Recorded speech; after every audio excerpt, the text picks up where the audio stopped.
Bom dia, boa tarde, boa noite. Tudo bem com vocês? Espero que sim. Bom, a gente vai para nossa primeira aula, então, né, de fato, que é da unidade de matéria e energia. E a gente vai falar hoje, então, de grandezas e unidades de medida, certo? Por que é importante falar disso? Bom, a gente vai começar, então, com um conceito bem básico de matéria, né? O que seria matéria? Quando a gente fala em matéria, o que a gente tem que pensar, o que vem à mente? Então, matéria é tudo aquilo que ocupa lugar no espaço e tem massa. Ok, quase tudo é matéria, né? Sim, se a gente pensar nessas imagens que eu coloquei aqui, tudo isso representa matéria, né? Certo? Ó, bola, casa, aqui a gente tem geradores, aqui nós temos uma palmeira, né? Então, isso tudo é matéria. Possui massa e ocupa lugar no espaço. Mesmo quando a gente não vê, por exemplo, o ar, né? O ar é matéria, ele ocupa um lugar. Se você enche um balão, né? Ele está dentro do balão. E a energia? A energia é como se fosse o trabalho que se realiza para transformar uma matéria, né? Então, quando a matéria sofre transformações, certo? Então, o trabalho que a gente vai executar, né? A gente pode quantificar essa energia. E aí, dentro dessas imagens, o que seria, o que a gente consegue ver aqui de energia? Então, a gente tem aqui nessa representação aqui da palmeira, a gente tem esse sol, então pode ser energia luminosa, energia eólica, pode ser energia sonora, energia mecânica, então existem vários tipos de energia térmica, né? Vamos lá, então. Então, a gente vai falar das grandezas e unidades de medida. O que são essas grandezas, né? E essas unidades de medida. Então, na verdade, é o que permite quantificar tanto matéria como energia. E por que isso é importante? Então, eu coloquei uma imagem aqui, né, de um comerciante pesando um queijo, né? Ele está medindo a massa do queijo, na verdade, né? Não se fala... O correto é falar que ele está medindo a massa do queijo, porque peso é outra coisa, né? A gente vai ver, vocês vão ver em física que peso é a massa vezes a aceleração da gravidade. Então, a gente usa esse verbo equivocadamente, né? Então, assim, quando você vai comprar queijo, hoje em dia você encontra eles na balança já, nas bandejinhas, mas antigamente não era assim. Em alguns lugares também não é ainda, né? Se pensar nos armazéns. Você pede queijo, como que você pede? Você pergunta, eu gostaria de adquirir 0,0005 toneladas de queijo? Você não fala assim, né? Você pede em quê? Em quilo? Meio quilo? 1 quilo? Ou você pede 200 gramas? Né? Então, a unidade ela é importante para comunicar o que você quer expressar ali em termos de número, de valor. Ela é importante para quantificar, certo? Que eu coloquei um outro exemplo. Tem um rapaz correndo aqui, né? E ele fala, estou muito cansado, corri 20. 20 o quê? Né? O que é esse corri 20? Será que ele está falando que ele correu 20 metros? Se ele correu 20 metros, ele não está tão cansado, né? Será que ele correu 20 segundos? 20 minutos? 20 quilômetros? Né? O quê? Importante falar o que ele tá... Quanto que ele correu, ele só fala 20, né? Então, ele pode estar utilizando uma grandeza aqui, que é uma grandeza de tempo, se ele tivesse 20 segundos, ou ele pode utilizar uma grandeza, se referir, né, a uma grandeza que é de comprimento. A gente não sabe. Por isso que tem que colocar a unidade. Então, aqui eu trouxe uma tabela. Por que tem essa tabela de unidades de medida do sistema internacional? Porque à medida com que a humanidade foi evoluindo, né, e a gente teve várias transformações, por exemplo, antigamente a gente não tinha avião. Então, quando a gente ia se referir a comprimento, polegada bastava, pés bastava, né? Atendia as necessidades. Hoje em dia não é mais assim. Então, como foi criado várias unidades de medida para atender essas diversas situações da vida humana, foi criado então esse sistema internacional de unidades que surgiu da necessidade de padronizar essas unidades, né? Então, eu trouxe para vocês aqui algumas, tá? Então, aqui a gente tem a grandeza. O que é a grandeza? Comprimento, massa, tempo, né? E aí vai. O nome da unidade. O nome da unidade que mede, então, comprimento é metro. E o símbolo é um M minúsculo. Da massa, quilograma, representada por kg. Perceba a diferença aqui, ó, quando a gente fala em temperatura termodinâmica, a unidade que se utiliza é Kelvin, não é graus Celsius, né? Então, aqui também é representado por um K maiúsculo, diferente do K de quilograma aqui, que é minúsculo. Certo? Bom, vamos seguir. Então hoje a gente vai falar dessas grandezas aqui, tá, gente? Que são as que a gente vai mais usar em química. Massa, volume, pressão, temperatura e densidade. Então, essas são as grandezas e a gente vai conhecer quais são as unidades e como que a gente faz para calcular, quantificar essas grandezas aqui, certo? Bom, vamos falar então um pouquinho da massa. O que vem a ser a massa, né? A gente sabe que a gente estava falando da matéria, é o que ocupa lugar no espaço e tem massa. Então, você pode querer medir qual que é essa massa dessa matéria, né? A massa da matéria. E para isso, a gente utiliza, por exemplo, balanças. Como que funciona uma balança? Isso aqui é uma balança digital, né? Mas tem aquelas balanças mais antigas que você conseguia equilibrar. Então, pega-se uma massa padrão e coloca num prato. E aí, aquela massa é como se ela referisse, por exemplo, a 1 quilo. E aí você coloca a outra massa do que você quer medir, né? No outro prato. Se elas entrarem em equilíbrio, elas têm a mesma massa, né? Então, a gente tem essa padronização, tem a partir de uma massa padrão. E aí, também, nas balanças digitais, como que isso é feito? Então, é feita uma calibração. Você pega uma massa e programa, né, a tua balança e diz que aquela massa é referente a X, então 200 gramas, 1 quilo, isso de acordo com o padrão. Então, quando ela vai medir aqui a massa, ela está calibrada por essa massa padrão. Então, no sistema internacional, a unidade padrão de massa é o quilograma, a gente já viu ali na tabela. Mas existe o grama e o miligrama, que são submúltiplos. Por que a gente utiliza o grama e o miligrama? Não é para complicar, é para ajudar. Então, imagina se você vai comprar um medicamento, né? Se você vai fazer um medicamento que é manipulado. E a substância ativa desse medicamento deve conter aproximadamente 1 grama, ou 0,5 gramas, ou 1 miligrama. Então, são massas muito pequenas que o quilograma não vai atender à necessidade. Você não vai falar que você quer um medicamento que tenha 0,00005 de ácido acetil salicílico. 0,005 quilogramas de ácido acetil salicílico. Isso não faz sentido. Então, por isso a gente tem o grama e o miligrama, que são submúltiplos do quilograma, certo? Para atender essas necessidades de medidas menores.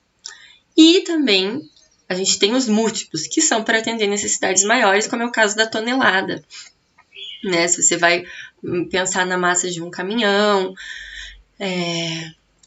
aí você não vai ficar medindo também em quilograma, nem em grama, muito menos em miligrama. Então, por isso tem os submúltiplos e os múltiplos, certo? Eu trago aqui para vocês uma tabela, né, dos múltiplos e submúltiplos, que vai ajudar vocês na hora de fazer alguns cálculos, né? Então, aqui a gente tem os múltiplos, ó. O decâmetro, ele é um múltiplo do metro, né? Então, o prefixo, que é o decâmetro. O que significa isso?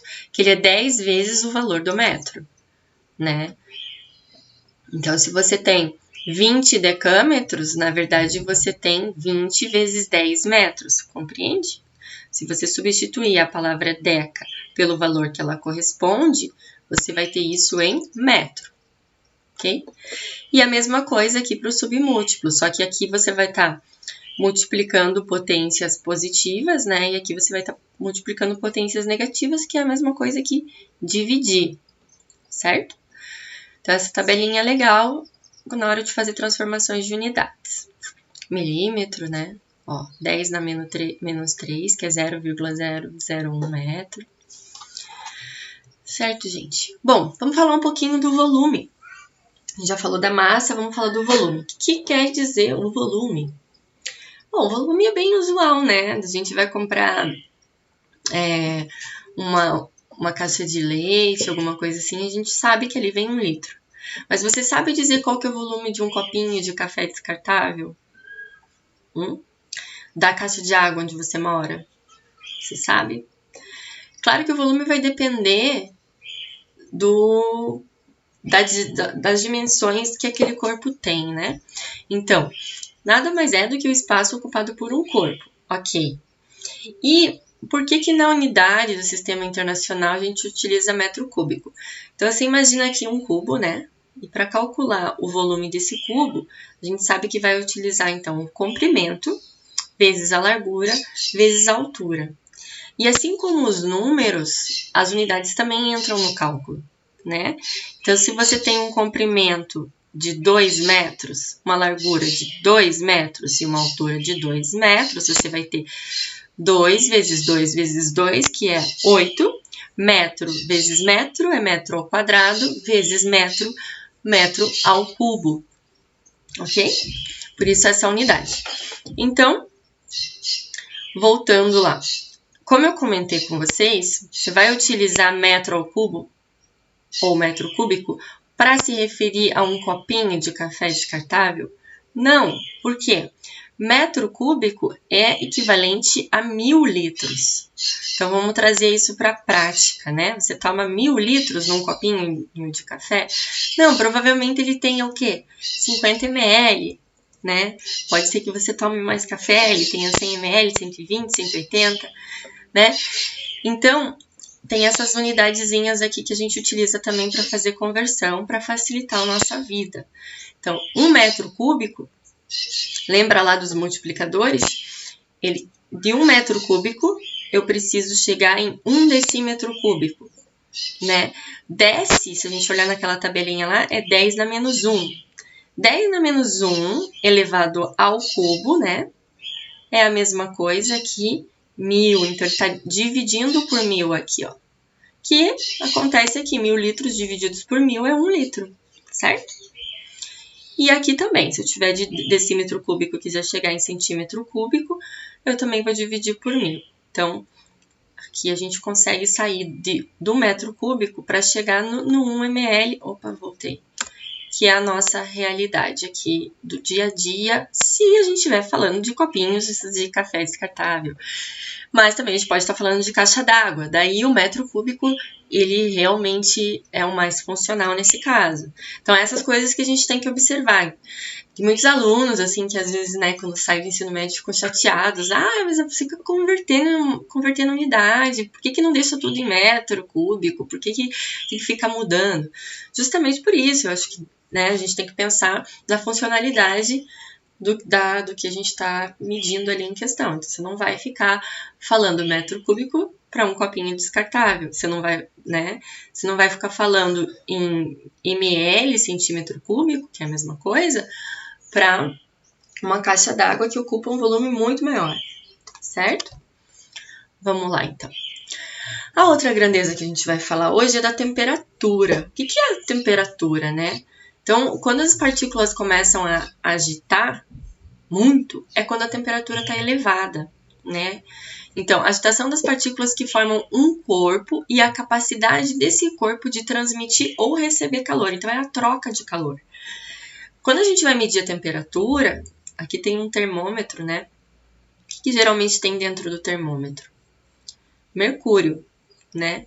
O que acontece? Quando a temperatura aumenta, esse mercúrio vai subindo aqui por essa coluna.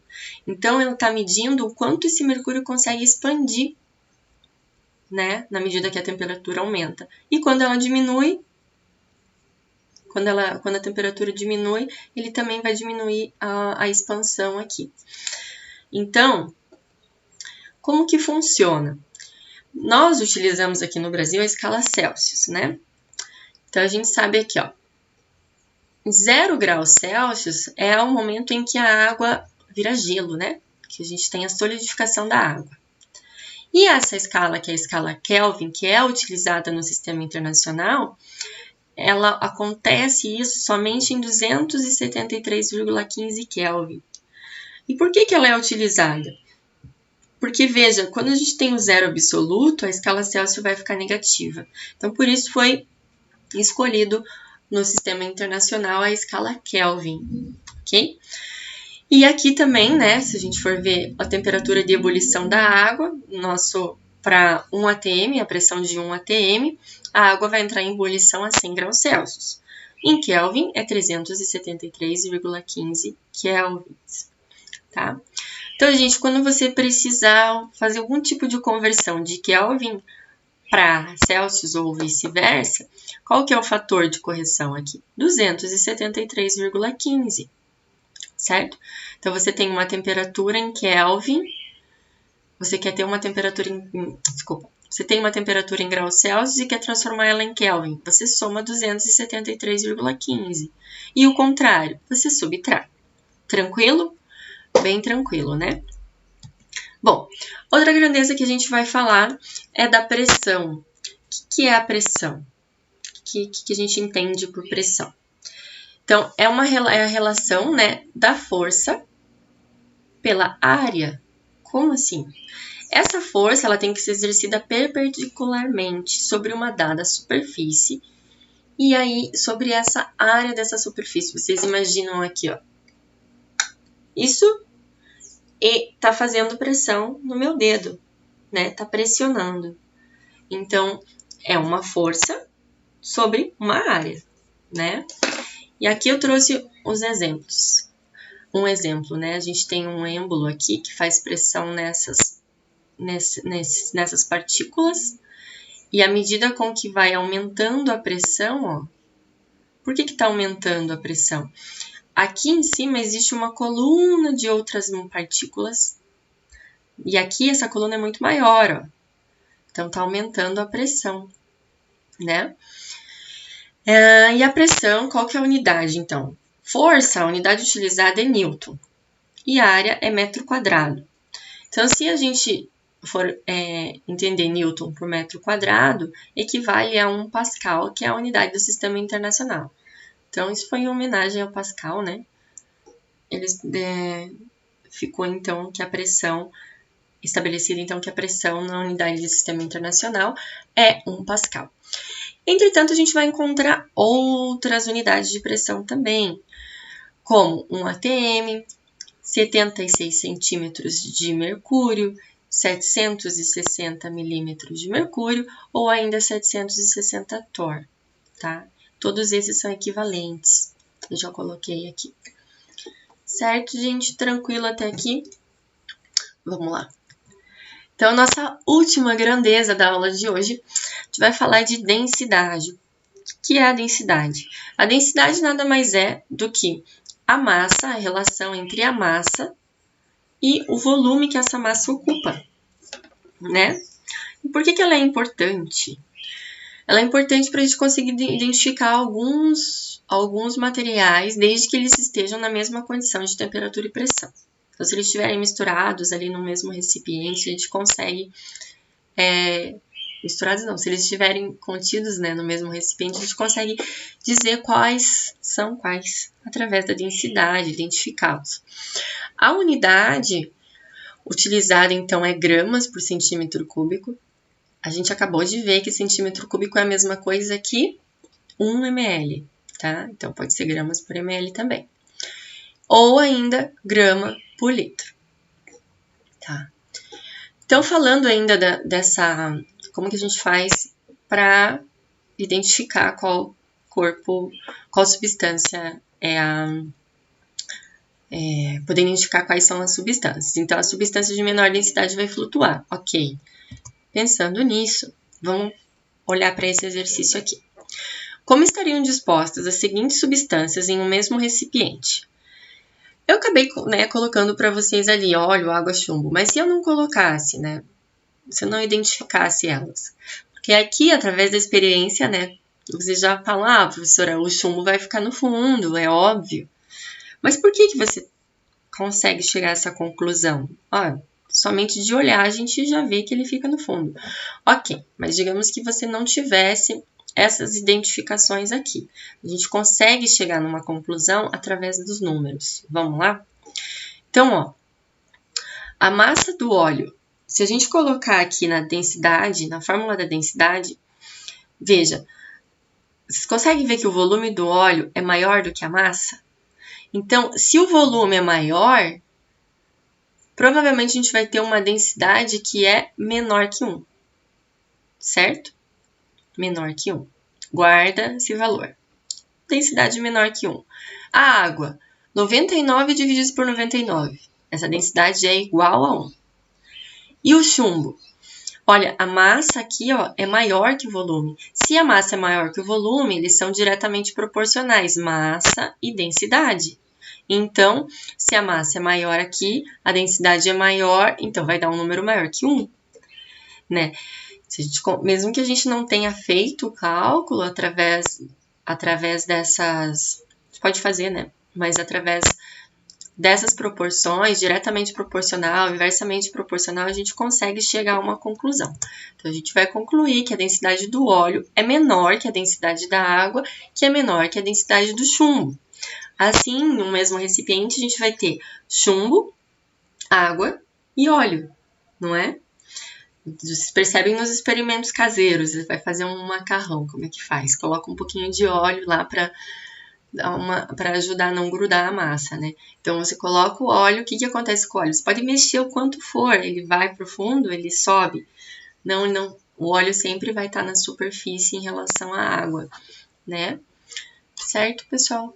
Então, a aula de hoje eu vou encerrar aqui e tem uns exercícios para vocês trabalharem. Tá legal? Então, até mais e bons estudos!